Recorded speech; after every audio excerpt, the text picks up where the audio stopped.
Black hole. दोस्तों probably आपने black hole का नाम तो सुना ही होगा कभी ना कभी, बट एक्चुअल में ये आखिर चीज़ क्या है? क्या स्पेस फील्ड में ये सबसे ओवररेटेड कंसेप्ट है या फिर सच में ये कुछ बहुत ही खास चीज़ है? आज यही जानेंगे हम इस वीडियो में कि आखिर ये ब्लैक होल्स होते क्या हैं एंड ये बनते कैसे हैं एंड आखिर इनका स्पेस में काम क्या होता है। So without further ado let's get started. सबसे पहले जानते हैं कि आखिर ये ब्लैक होल्स होते क्या हैं। दोस्तों ब्लैक होल स्पेस में एक ऐसी जगह होती है जहां पर ग्रेविटेशनल पुल बहुत ही ज्यादा होता है। इन ब्लैक होल्स में ग्रेविटी इतना ज्यादा होती है कि ये बड़े बड़े प्लैनेट्स और स्टार्स को अपने अंदर खींच लेते हैं एंड एक बार कोई चीज ब्लैक होल के अंदर गई तो समझो वो हमेशा के लिए ब्लैक होल में चली गई, उसके बाद वो कभी बाहर नहीं निकल सकती। फॉर एग्जाम्पल समझ लो एक पाइप के होल में अगर पानी डालोगे आप तो दूसरी तरफ से बाहर निकल जाएगा, बट ब्लैक होल में ऐसा सीन बिल्कुल भी नहीं है। ब्लैक होल में अगर एक बार कुछ चला गया तो फिर वो हमेशा के लिए गया। इवन लाइट भी एक बार ब्लैक होल में चली जाती है तो बाहर नहीं निकल पाती। अब समझते हैं कि आखिर इनको स्पेस में देखा कैसे जाता है। चलो आपको मैं एक एग्जाम्पल देकर समझाता हूँ। फॉर एग्जाम्पल एक कमरे में पैसा ही पैसा रखा हुआ है एंड पैसों से भरे इस कमरे में बिल्कुल डार्कनेस है, यानी कि पूरा का पूरा ये रूम अंधेरा है और यहाँ पर लाइट का बिल्कुल नामो निशान नहीं है। तो क्या आपको पता चलेगा कि इस कमरे में पैसा पड़ा हुआ है? नहीं। बिल्कुल नहीं पता चलेगा, क्योंकि आप जब देख ही नहीं सकते तो आपको पता कैसे चलेगा।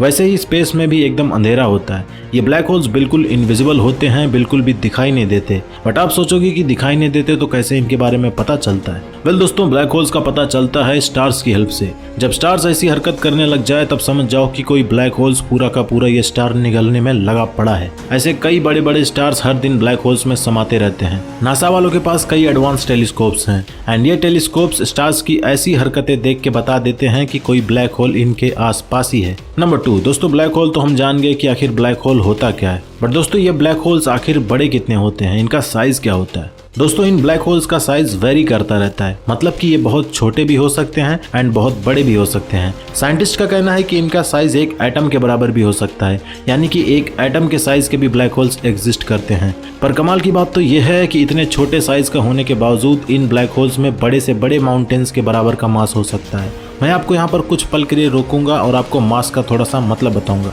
अगर मास का मतलब आप वेट समझ रहे हो तो आप बिल्कुल गलत हो। डोंट गेट कंफ्यूज, मास और वेट दोनों अलग अलग चीज हैं। मास का मतलब होता है कि अमाउंट ऑफ मैटर और स्टफ इन ऑब्जेक्ट, यानी कि एक ऑब्जेक्ट में कितना मैटर है वो होता है मास। एंड वेट का मतलब होता है कि total weight of that object. So this is how mass and weight both are quite different thing. खैर आगे बढ़ते हैं अपने वीडियो में। अभी तो हमने एटम्स के साइज के ब्लैक होल्स के बारे में बात की, बट एक और तरीके के ब्लैक होल्स होते हैं, इनको कहा जाता है स्टेलर ब्लैक होल्स। इन ब्लैक होल्स का मास सन के मास से 20 गुना ज्यादा होता है और ऐसे स्टेलर ब्लैक होल्स अपनी मिल्की वे गैलेक्सी में भरे पड़े हैं। अब बात करते हैं सुपर जायंट ब्लैक होल्स के बारे में।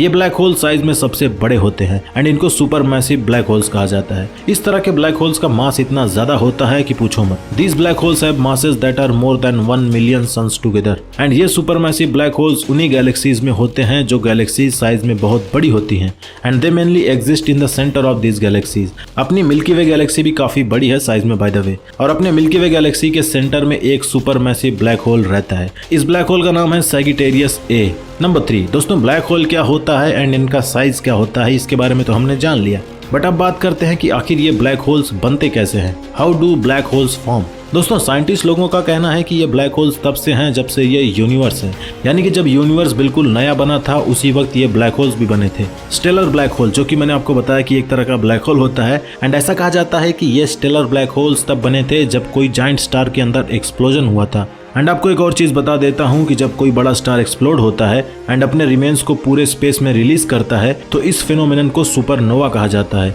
ये हमेशा से ही गैलेक्सीज और यूनिवर्स का हिस्सा रहे हैं। इनफैक्ट जो स्टार्स गायब होते रहते हैं उसमें इसी ब्लैक होल्स का हाथ होता है। वेल आई गेस कि ये ब्लैक होल्स किसी और दुनिया में जाने का पोर्टल होगा। इट्स जस्ट एन अजम्पशन, इसको सच मत मान लेना, but it's a fact that black holes are the most mysterious thing in the space. Number 4, जैसा कि मैंने आपको बताया कि ये ब्लैक होल्स बाकी प्लैनेट्स और स्टार्स को निगल लेते हैं, तो अपनी धरती पर भी इनका खतरा मंडराता होगा ना। अपनी धरती भी इनकी वजह से डेंजर में हो सकती है। क्या हमारी धरती भी ब्लैक होल्स में जा सकती है? अगर हाँ तो फिर अभी तक गई क्यों नहीं? वेल दोस्तों, इसका जवाब है कि हमारी धरती ब्लैक होल्स में कभी नहीं जा सकती। एंड क्यों नहीं जा सकती, इसके कई रीजंस हैं। पहला रीजन तो यह है कि ब्लैक होल्स कभी भी इधर उधर भागते नहीं हैं। ये एक स्पेसिफिक जगह पर ही होते हैं। बाकी प्लैनेट, स्टार्स एंड एस्टेरॉइड्स ये मूविंग ऑब्जेक्ट हैं एंड ये हमेशा स्पेस में काफी स्पीड के साथ घूमते रहते हैं। बट ब्लैक होल्स ये तो एक फिक्स जगह पर होता है। इनफैक्ट ये प्लैनेट्स और स्टार्स घूमते घूमते इन्हीं के अंदर घुस जाते हैं, लेकिन ब्लैक होल्स अपनी जगह से हटता नहीं है। और रही बात अपनी धरती इसमें जाएगी कि नहीं, तो नहीं जाएगी भाई साहब, क्योंकि अपनी गैलेक्सी का सबसे बड़ा ब्लैक होल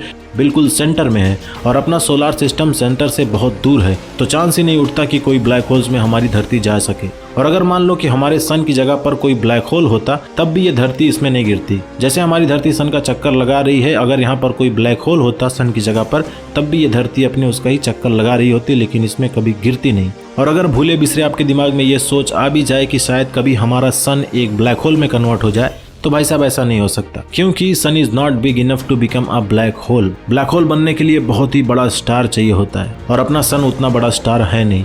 आई होप कि आपको पता चल गया होगा कि ये ब्लैक होल्स होते क्या हैं, क्या चीज़ हैं एंड ये करते क्या हैं। अगर पूरा वीडियो देखने के बाद भी आपको ब्लैक होल्स का मतलब नहीं समझा, तो मैं आपको एक लाइन में सम अप कर देता हूँ कि ब्लैक होल्स एक ऐसी जगह होती है स्पेस में जहाँ पर ग्रेविटेशनल पुल बहुत ज़्यादा होता है, जिसकी वजह से यहाँ पर कोई भी चीज़ अगर एक बार जाती है तो कभी वापस नहीं आ सकती। एक बार चीज़ इसके अंदर गई तो हमेशा के लिए गई। सो this is all about black holes. अगर ये वीडियो आपको पसंद आया हो तो प्लीज़ वीडियो को लाइक ज़रूर करना एंड चैनल को सब्सक्राइब प्लीज़ ज़रूर कर देना।